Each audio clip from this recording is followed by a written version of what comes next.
Welcome to my new blog.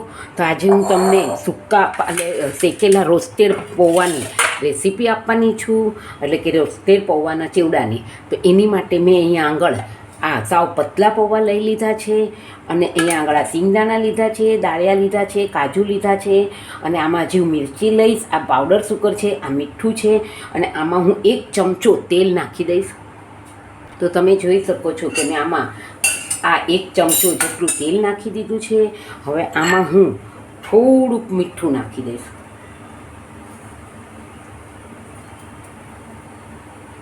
અને હું આમાં જ હલ્દી પાવડર નાખી દઈશ. તમે જોઈ શકો છો કે મેં આમાં જ હલ્દી પાવડર નાખી દીધો છે. હવે સાવ ધીમા તાપે આ પૌવાને શેકાવા દે. તો તમે જોઈ શકો છો આપણા પૌવા સરસ શેકાઈ ગયા છે. આપણે એને ફરીથી ચાળી લઈશું. જોઈ શકો છો કે આપણે આમાં તેલ મૂકી દીધું છે, અને આપણે આ પૌવા આપણા શેકાઈ ગયા છે, અને મેં એને ફરીથી ચાળી લીધા છે. હવે આપણે આ તેલ થાય એટલે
તમે જોઈ શકો છો કે આપણું તેલ લગભગ થવા આવ્યું છે.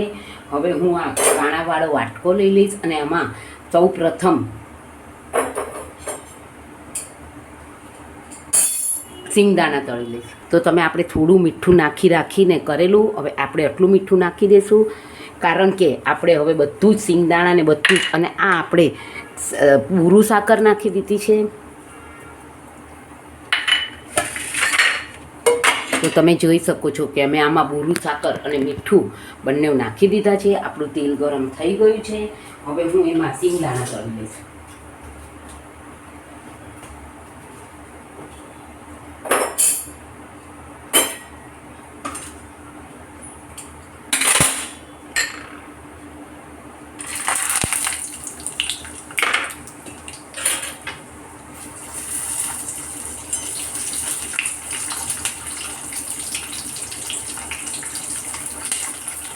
તો મેં આમાં ઓછું દાજ્યું તેલ રહે એટલે ઓછું લીધું છે, અને આમાં હું હલાવીને આને સિંગદાણા બધાને તળી લઈશ.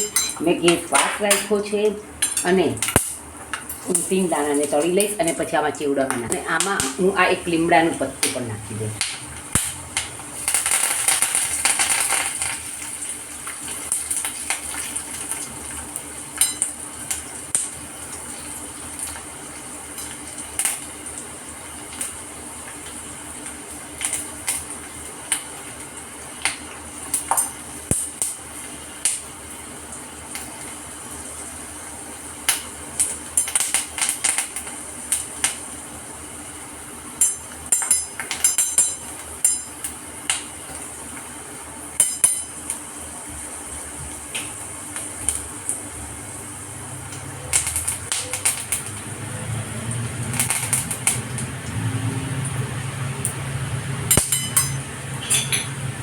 તો આપણા સિંગદાણા તળાઈ ગયા છે. હવે હું એને આપણા ચેવડામાં નાખી દઈશ.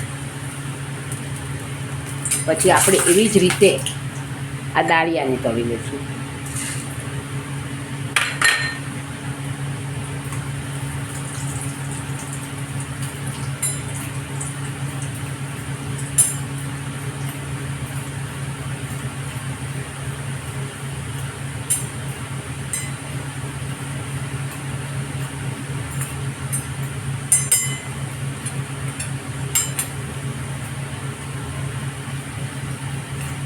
પાયા બી આપણા તળાઈ ગયા છે. હવે આપણે કાજુને તળી દઈશું.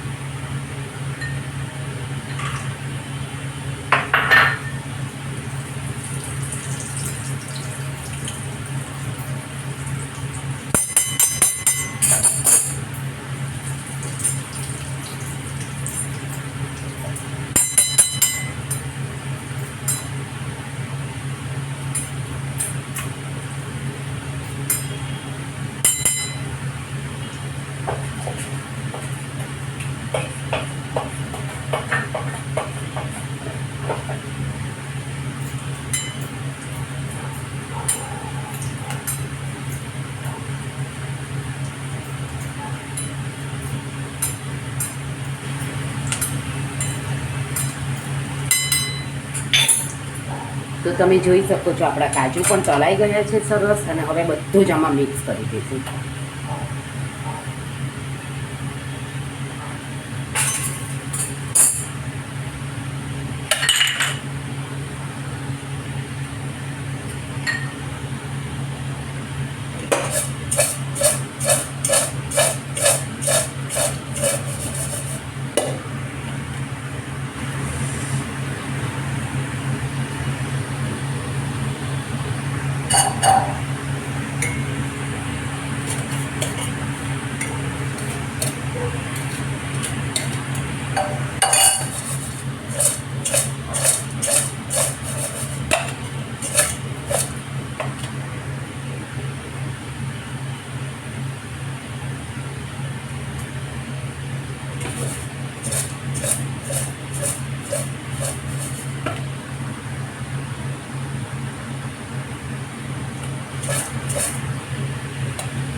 આપણો ફર્સ્ટ ક્લાસ ચેવડો તૈયાર થઈ ગયો છે. તમે આને ઘરે જરૂરથી ટ્રાય કરજો. આમાં ઘણું ઓછું તેલ જોવે છે. મારી નવી નવી રેસીપી જોવા માટે મારી ચેનલને જરૂરથી સબસ્ક્રાઈબ કરજો. C you tomorrow. Like, share and subscribe.